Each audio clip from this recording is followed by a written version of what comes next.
Welcome back. I wanted to do a quick video as I'm racing tomorrow, just on some of the kit choices, some of the clothing that I wear, some of the shoes that I have, helmet choice, the tri-suit that I'm wearing at the moment, and just some other bits that I'll often take to races with me. So tomorrow I'm racing a duathlon at Grafham Water. But I thought today, as I was getting my kit ready, I thought it'd be quite good just to run through some of the choices and some of the things that I'm wearing and some of the equipment that I'm using tomorrow. I probably won't go too much into the bike, but mainly more into sort of some of the clothing that I'll wear. I'll do a little bit on the bike and some of the equipment there, but I won't focus too much of the video on that. Hopefully some of the stuff will be useful. I'll try and put as many links in the description below, and hopefully you find the video of use for upcoming races and maybe into the 2025 season for yourselves.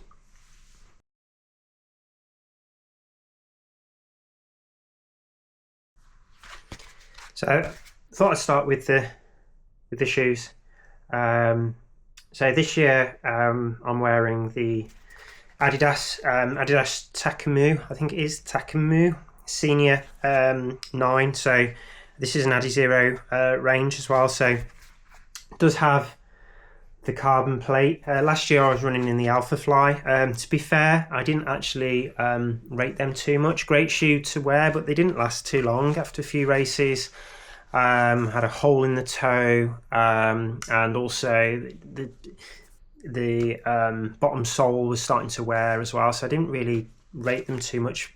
Great shoe in terms of speed and stuff, but actually they didn't last too long and the durability of them wasn't great. But always from a child, or when I was younger, used to wear a lot of Adidas track shoes, spikes and things like that, and especially the Adizero range, which is sort of like their performance range. So this shoe's fantastic. It's pretty lightweight compared to the Alphafly. It's obviously got the carbon bits at the bottom here. It's also got a continental sole, which is great, especially in the wet, especially sort of running duathlons, especially in the UK, where obviously through the autumn and winter it can be quite damp and not too great traction wise on the roads. So yeah, I found these really good. Yeah, for first timers, elastic laces. So yeah, these are quite cheap. Probably got them from Amazon.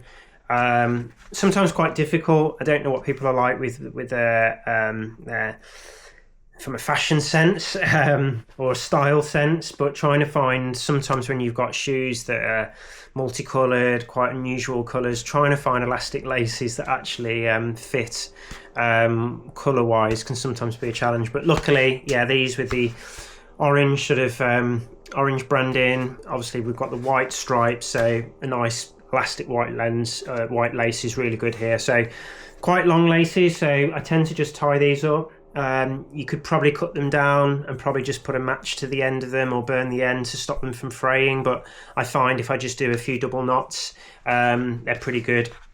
Quite a few people I know will race in two shoes. I tend to just, for me, race in one, especially on duathlon. A lot of people do wear two. They'll have a set for the first run, and then I'll get a set ready for the second run, so when they come in they haven't got to worry about where they've sort of thrown their shoes after the first transition, which yeah, marginal gains. I've always found that actually I've always found just one pair of shoes enough for myself. So yeah, really good shoe, pretty lightweight. Always, especially for duathlons, always have some form of racing flat or racing shoe. Adidas ones here that I've been using, have been really pleased with them, to be fair.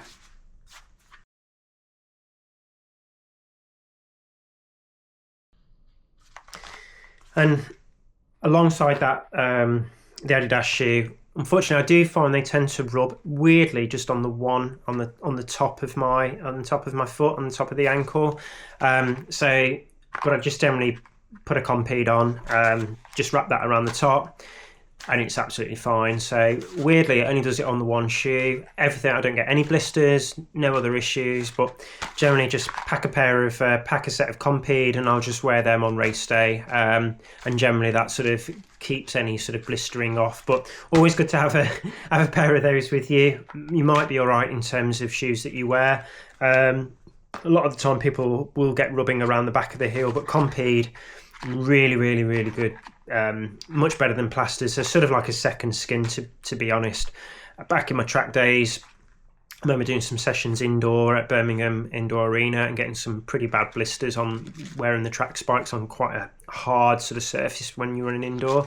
But I put the Compeed on absolutely fine and could run straight away on them. So any sort of blisters, or if you've got shoes that are rubbing anywhere, get a set of Compeed for race day, which really sort of a good little investment. 4 or 5 quid, maybe something like that. Might be a little bit cheaper, but a good thing to have if you've got any troubles with blisters on racing shoes.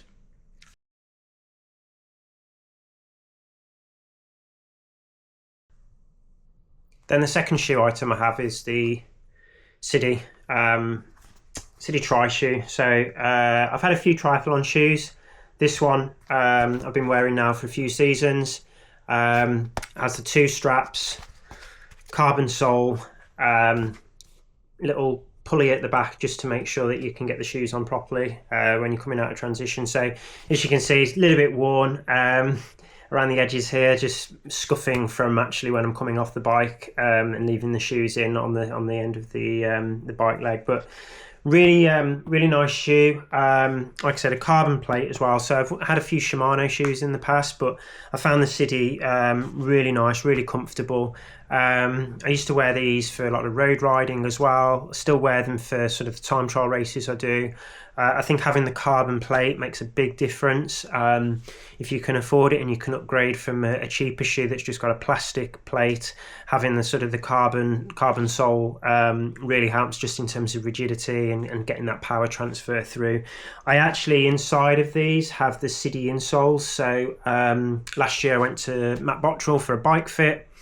And they're sort of custom insoles that I wear in the Sidi shoes, just to help a little bit with the arches, just maintaining sort of the support in the archway, especially on the power transfer, so that I'm not sort of moving on that sort of pedal stroke down. So so I've got the Sidi custom inserts in those, which I had when I had the bike fitting with Matt last year. But yeah, really great shoe. Generally what I'll have when I'm coming into transition, that I'll have these clipped into the shoes into the pedals, which is great having these hooks on the back, especially for getting sort of your elastic bands and things around them, which is another sort of tip as well. Make sure you've got some good elastic bands. I always tend to, especially on dry races, I'll have the shoes clipped in and I'll have the elastic bands sort of strapped around the sort of the rear mech or the front mech, and then have the shoes in place.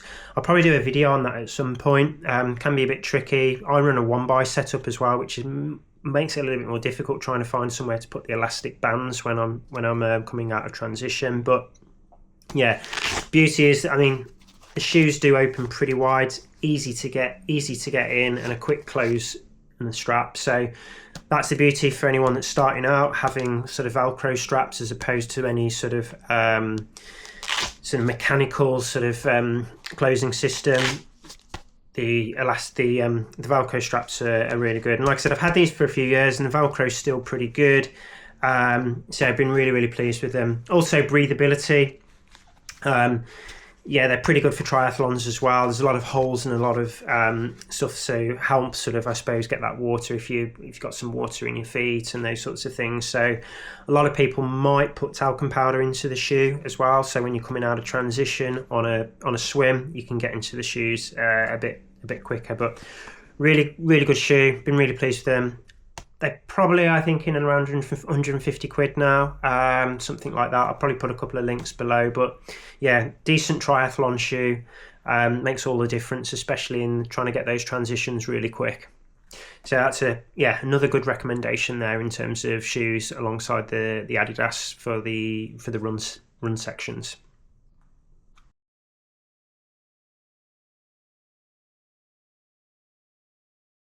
Before I get into sort of some of the bigger items like the actual race suit itself, race belts, now these can be all different variants really.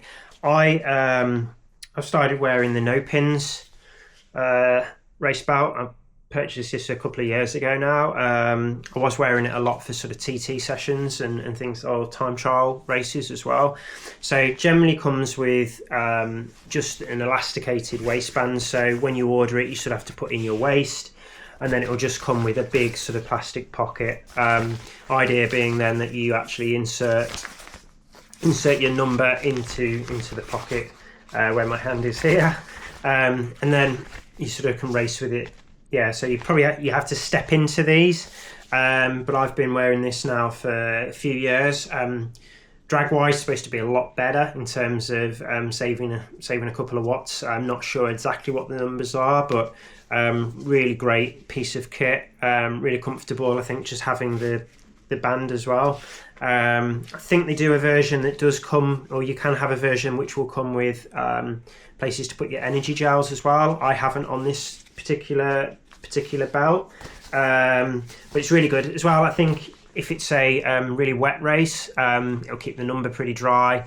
I like to keep a lot of my numbers as well post race, so actually it keeps them in better condition than perhaps just having a standard race belt. So yeah, that's something, again, not a lot of money, but does make a bit of a difference in terms of saving a few watts here and there. And I think for me, I find them very sort of comfortable as well, not having any sort of buckles or anything like that. You just sort of step into it. Easy to turn around, obviously, when you're going from the run to the bike, and you've got to put the number on the back as well. But yeah, sometimes a little bit difficult just to get the number in, depending on the size. I think more so when you're doing races where the numbers are pretty big. But yeah, a lot of the international races have probably got slightly bigger numbers. But some of your local sort of duathlon races, the actual paper number isn't too big. So find that a really nice piece of kit. So it's worth checking No Pins out and having a little look around on their site. They also make a variety of different things in terms of tri suits, time trial suits, general cycling gear, aero socks, shoes, well, not shoes, aero socks, and also gloves and things like that. So worth having a look at their website.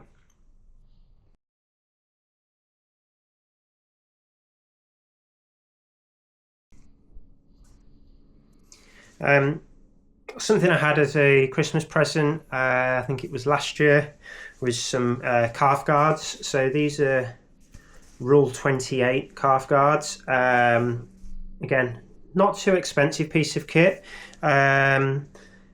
Again, these are just marginal gains. I know a lot of people wear compression socks and things like that. I've often, or have previously, raced in sort of compression socks, longer socks, but yeah, I've started racing in a pair of aero calves now. So for me, they give a real good sort of quality, a real good sort of benefit in terms of watt gains and things like that. I know a few people do suffer with wearing calf guards or sort of aero calf guards, and they'll get a little bit of cramping in the calves perhaps. I don't seem to have that issue. And again, a really nice, quite inexpensive way to get some marginal gains, really, especially on the bike. I'll wear those for the run, for the bike and the run. So in terms of triathlon, might be slightly different. You might want to maybe get a pair of aero socks instead, perhaps, like the cyclists wear, some longer aero socks. Definitely for duathlon, where you can go from the run to the bike and to the run, when you can have the calf guards on straight away. You may be able to swim in these perhaps as well. Haven't tried that personally, but the calf guards, especially these aero calf guards, are something that I've started racing with last year, and a nice little bit of extra kit that hopefully just makes that little bit of difference come race day.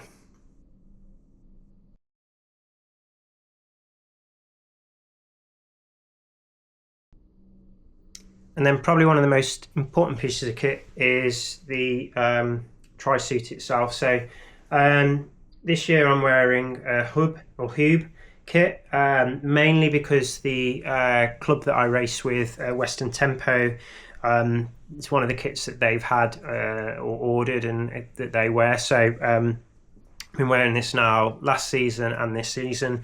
To be honest, I've had a few Hub kits in the past. Now I'm not sure whether I'm pronouncing that right, so apologies if not. But really comfortable, really nice. I had a couple that I've worn for Ironman in the past.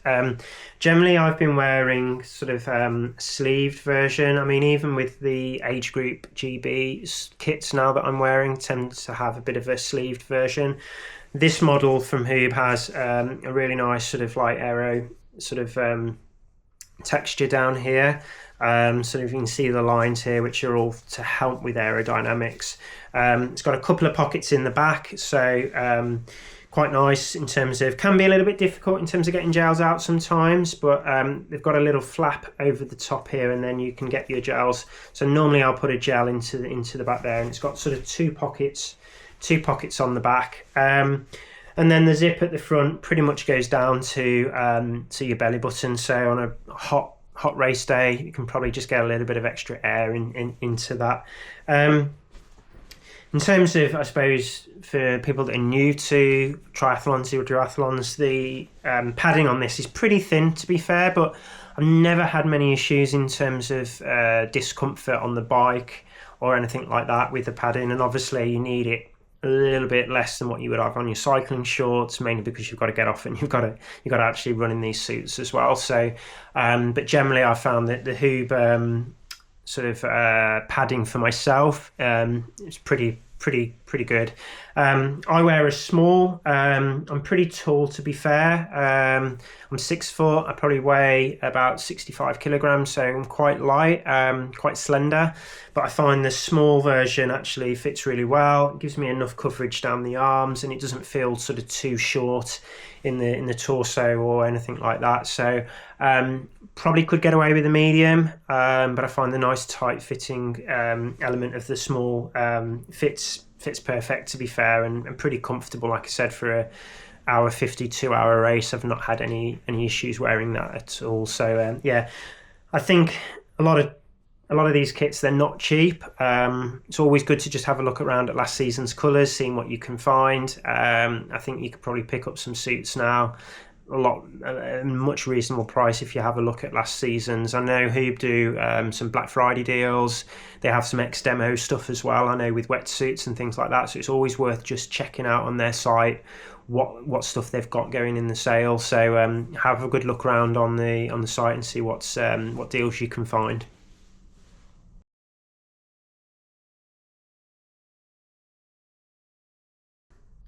In terms of I suppose the upper body and the head, this is my race helmet. So this is the Casque Bulega, I think it's called. So slightly different to some of the helmets that you might see. It's got a sort of a cut off sort of end to the tail.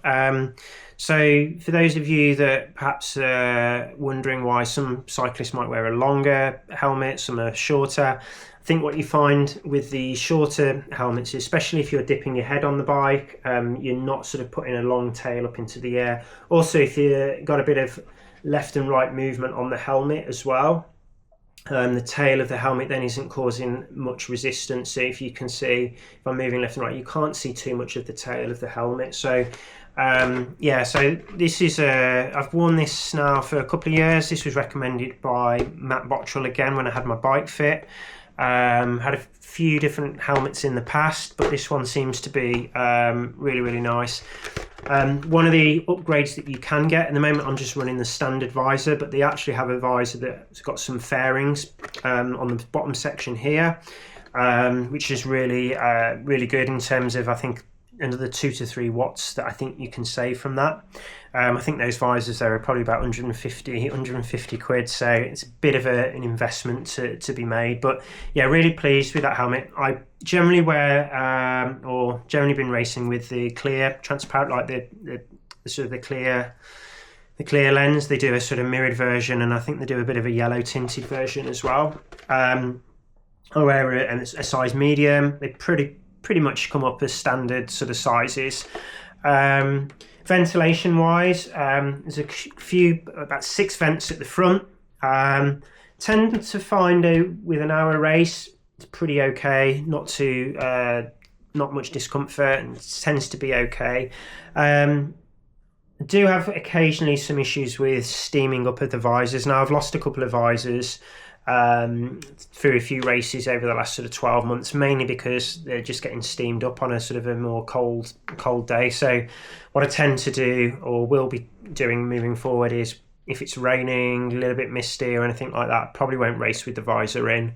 They are magnetic here, so you can take out the visor and flip it around. However, I've done that before and lost it en route and had to go back in the car later in the day to sort of pick up the visor. But yeah, so TT helmet makes all the difference. I think it is worth having a bike fit though. Speaking to somebody that knows what they're talking about, and then looking at what helmet might fit your sort of head position, because that can vary from different people. So you might find a shorter helmet might be better, you might find one with a longer tail, depending on your back position and all sorts. So it's worth investing in a bit of a bike fit and seeing what they recommend in terms of helmet choices. And Matt up in Coleshill in Leicestershire has a whole variety of different helmets that you can try with him when you're having your bike fit, and he'll make some really good recommendations on that.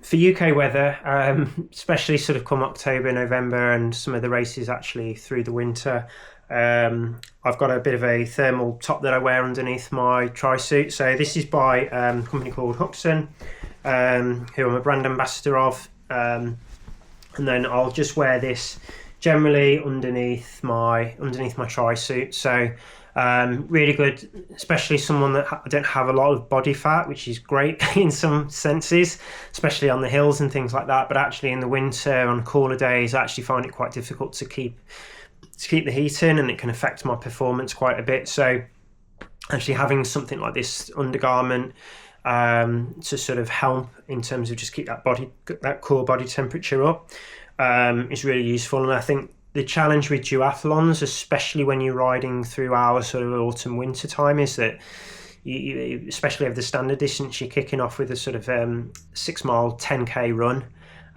You can get a lot of heat in the body there, and then you're getting onto the bike for an hour, and even if you're riding pretty hard on the bike, core temperature can really come down. If it's raining as well, an hour on the bike just in a tri-suit is not the best. So I'll often find having the extra warmth and having something like a thermal undergarment actually really helps just keep that body temperature up. And then especially then coming back into transition 2, coming off the bike and going into that final run. So having something like this Huxon thermal gear just gives me that extra sort of keeps that extra core temperature up for especially on the bike, and even that sort of first couple of mile on the run, you're not hitting it maybe as hard as you would on an all-out 10k race. And when you're out in the what can be rain or slightly colder conditions for 1 hour 52 hours, depending on the course, you could be out for 2 hours 10. You could be out for a bit longer as well if you're not one of the quick people.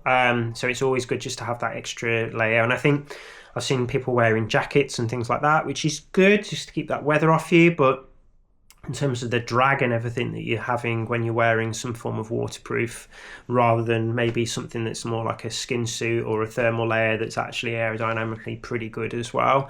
I think for me that really helps in terms of just keeps me focused on the race, not worrying about how cold I'm getting. So yeah, it's good sort of little investment there if you do suffer with getting a little bit cold when racing.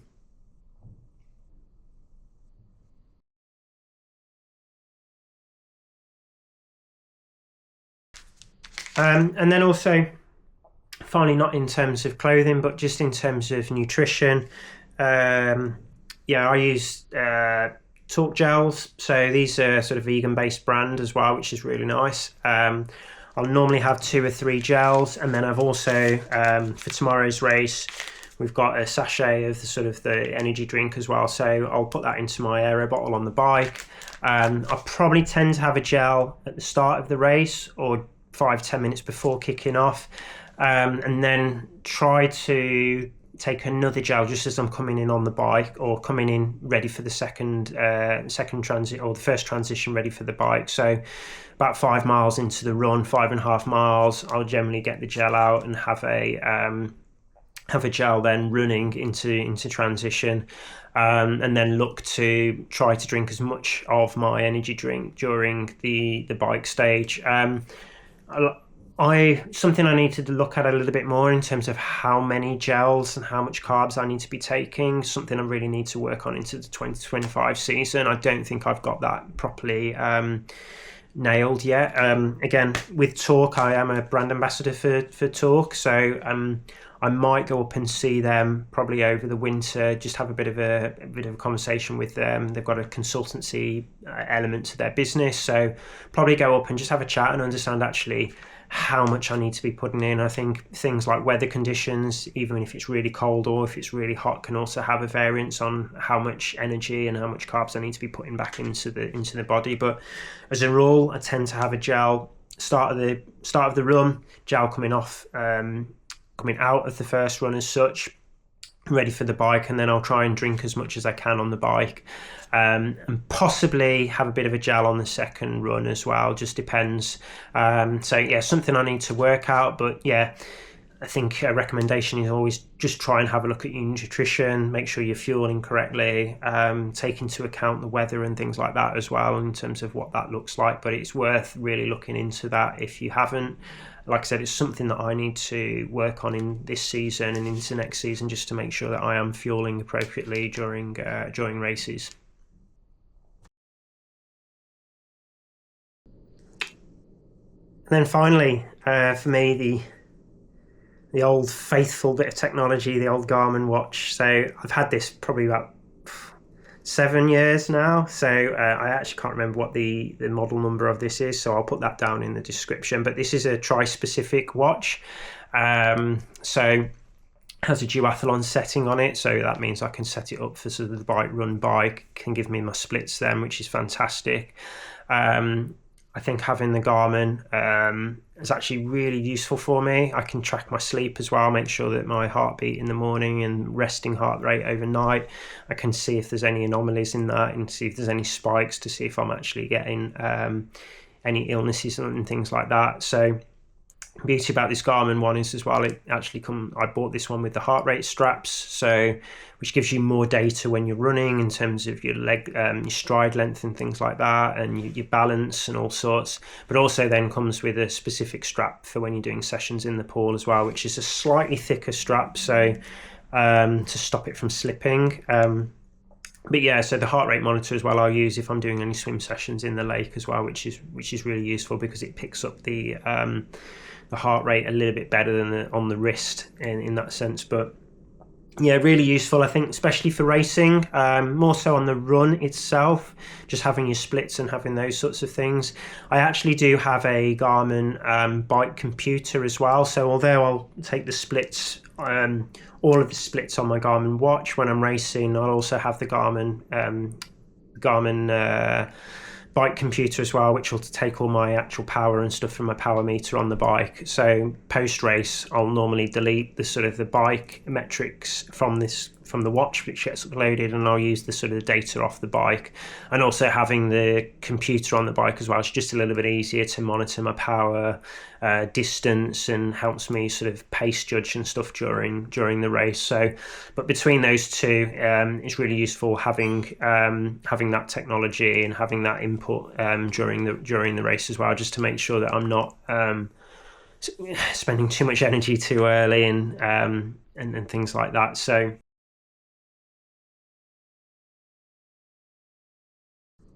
And then finally, the bike. Like I said, I won't go into too much detail on this. I think for duathlon, I think any sort of road bike or even mountain bike or whatever you might want to try to if you're starting out would suffice. I do the standard distance triathlons, which are non-drafting, so that means that I can use a time trial bike. Generally, the races are around 40 kilometers, which is about 24 mile. So I ride a Factor Hanzo. I've had that now for a couple of years. Before that, I had a Trek Speed Concept. So just a couple of items, I suppose, just to talk through about that, just to give a bit more detail. I've started riding one by. That means that on the front chain set, I only have the one gear or the one chain ring. I sort of, when I purchased the bike, that was something they recommended. I was a little bit worried about it at the time. The cassette at the back, though, is a little bit wider than you would have on a standard sort of 5339 chain set, double chain set sort of bike setup. So to be fair, for me, I've had no issues with the one by. It's a SRAM one by setup, 12 speed at the back, and then a wireless setup. Great for traveling as well. Great to just take that rear mech off and just hide it away so that it doesn't get sort of pushed in any boxes and things like that. The big thing, I suppose, in terms of bike, whatever bike you have, I really recommend getting a bike fit. So like I said, I had a bike fit with Matt Bottrell last year. I've had the front end sort of swapped out for a Drag to Zero, and got some really nice sort of arm sort of supports there, and a sort of longer extension which Matt sorted out for me last year, and that's made a big difference to my bike performance, enabling me to stay comfy, stay in position. So I've been really pleased with that bike. I ride a disc wheel at the back and tri-spoke at the front. Tri-spoke is great. Maybe in the windy conditions it can be a little bit more difficult to control than perhaps a deep dish front wheel. But there are other brands as well. So when you're looking into purchasing a bike, especially for duathlon, and if you're looking for a time trial bike, there's some great second-hand deals as well. I mean, I do ride disc brakes. I think it is a worthwhile investment if you can afford that, especially in the UK. A lot of the races on here are on lanes, can be wet conditions as well, a little bit of mud on the road. The difference that I think I found from my old Trek Speed Concept, which was traditional calipers, which were then breaking onto sort of carbon wheels compared to a disc brake setup, has been a real big difference, and makes you more confident on the bike, I suppose, especially in some of the conditions we face over here in the UK. Racing internationally, not so much of an issue, I suppose, especially when you go to some of the age group championship races in Spain, or this show's over in Australia. Perhaps isn't as much of an issue, but for me, I find the disc brakes a real good sort of investment, and upgrading to that on this bike was worthwhile. But yeah, I have done a previous video on that bike. I'm looking to go for another bike fit with Matt in December, so I'm looking forward to that, seeing what other gains I can get. Probably going to be upgrading the front end on that again to one of the new Drag to Zero. I think it's the 0.66 cockpit, so I'm looking forward to having that. So the bike, I mean, you can start duathlons. The first duathlons I just did on my ordinary road bike. If you're racing sprint distance as well, which is draft legal, even better, you can just ride on an ordinary road bike. And actually, that's a really easy way to get into duathlon racing, and quite enjoyable as well, actually racing on the sprint distance, especially around courses like Alton Park or Thruxton, where they're sort of closed roads. Draft legal, really good fun. But yeah, like I said, I ride the standard distance, so always choosing for the triathlon or the TT bike setup. I hope that was useful. Just a bit of a rundown of some of the kit that I've got, some of the stuff I'm going to be wearing tomorrow. If you've got any questions, leave a comment down below. I'll try and put as many links as I can to some of the kit that I'm using as well. Yeah, and like I said, hopefully the race will go tomorrow. Hopefully get a video out on that Monday, Tuesday. And look forward to seeing you all soon. If you haven't, please like and subscribe. Really looking to grow my subscription. I've had a couple more subscribers this week. Nothing drastic, but yeah, big goal for me at the moment is just to get to 100 subscribers, and then see where we can go from that. So if you've got any advice, any tips, any more content you'd like to see to help me grow the channel, really appreciate that, and really appreciate everyone that's liking and commenting so far.